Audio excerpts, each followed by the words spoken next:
Bonjour, je m'appelle Carlo Vincenzi. Je suis heureux de vous rencontrer.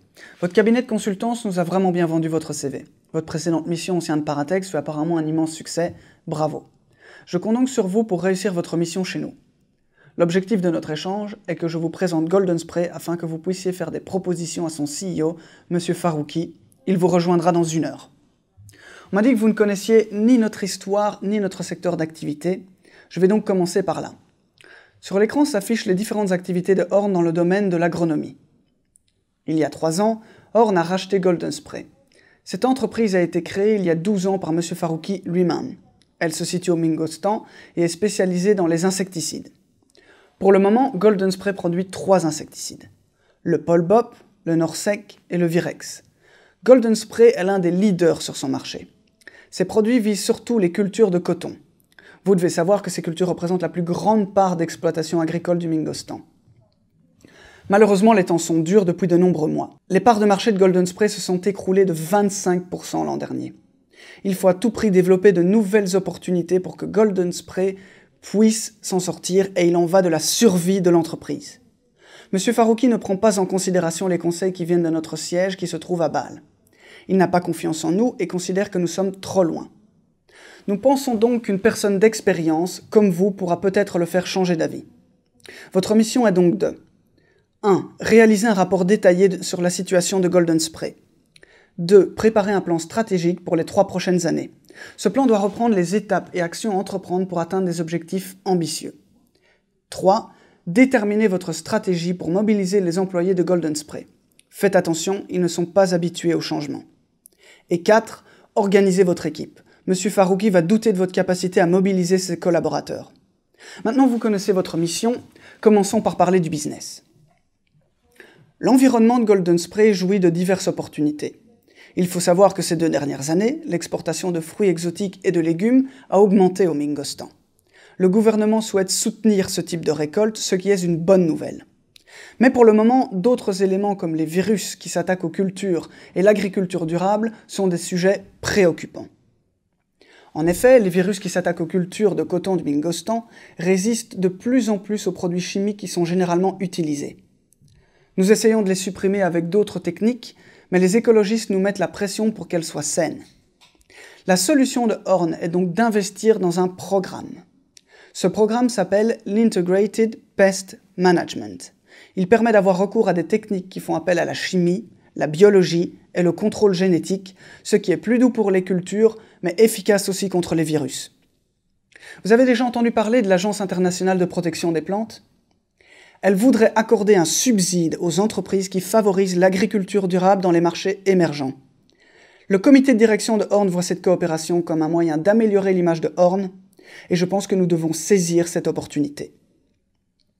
Au sujet de l'agriculture durable, l'an dernier, M. Ledru a été envoyé par Horn au Mingostan. Comme vous, il est connu pour son audace et ses idées innovantes. Il a mis en place une expérience. Elle consistait à former les petits fermiers à l'utilisation adéquate des pesticides. Il a eu des résultats remarquables, conformes au concept de l'agriculture durable. C'est super, vous ne trouvez pas ? Passons maintenant à un sujet qui me réjouit nettement moins. La corruption au Mingostan.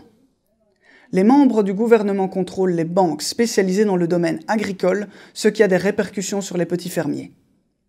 En effet, les conditions auxquelles les banques octroient les prêts ne sont intéressantes que pour un nombre restreint de grands agriculteurs. Tout le secteur agricole devrait bénéficier des mêmes avantages, vous ne pensez pas ? Ce qui me scandalise encore plus, c'est que le gouvernement a créé des centres de recherche et de consultance agricole pour conseiller les fermiers au sujet de leur culture. Vu que la pratique des pots de vin est courante au Mingostan, ce sont toujours les mêmes agriculteurs qui jouissent de conseils et d'un traitement de luxe. Bien entendu, ce que je vous raconte là, tout le monde le sait. Les journaux ont rapporté ce genre d'informations au Mingostan et aussi à l'étranger. Ces éléments entachent la réputation de Golden Spray et par conséquent celle de Horn. Du coup, Horn a récemment décidé de redéfinir ses valeurs. À côté du professionnalisme, de l'esprit d'éthique, de l'intérêt agro-scientifique, un nouvel accent a été mis sur l'éthique et le business durable. Mais vous l'aurez compris, il est difficile de valoriser l'aspect éthique quand les autorités du pays ne montrent pas l'exemple à suivre. Mais les autorités ne sont pas les seules à nous mettre des bâtons dans les roues. Les distributeurs de pesticides ne sont pas non plus irréprochables. Les agriculteurs de petite et moyenne importance représentent 90% des fermiers et possèdent 60% des terres.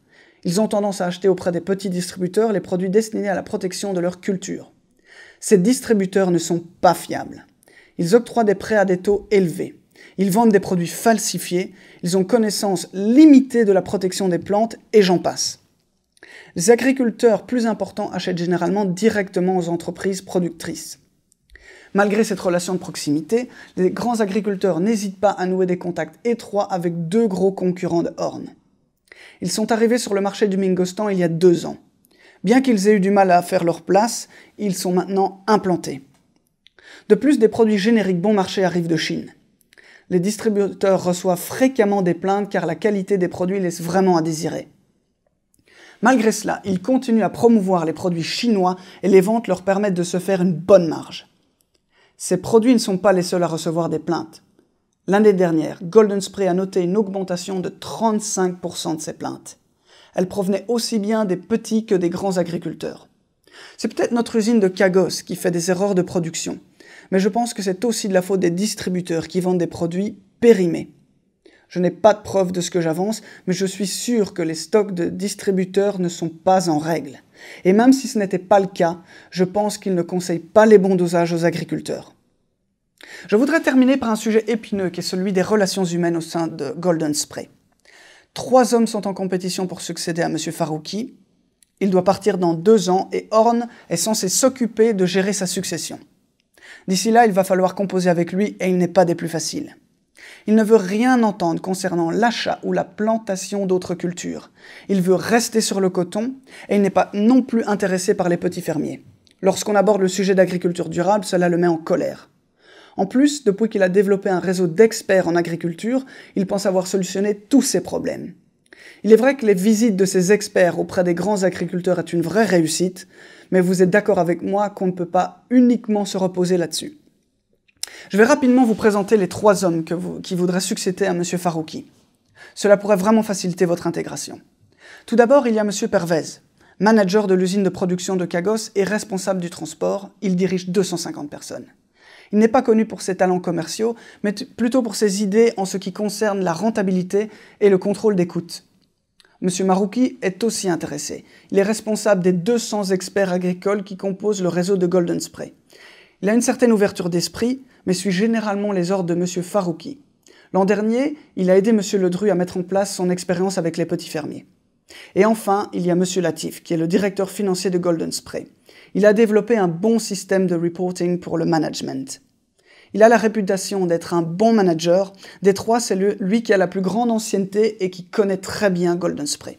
Bref, je pense qu'ils ont tous les 3 une chance de succéder à M. Farouki, mais qu'une personne externe pourrait tout aussi bien faire l'affaire.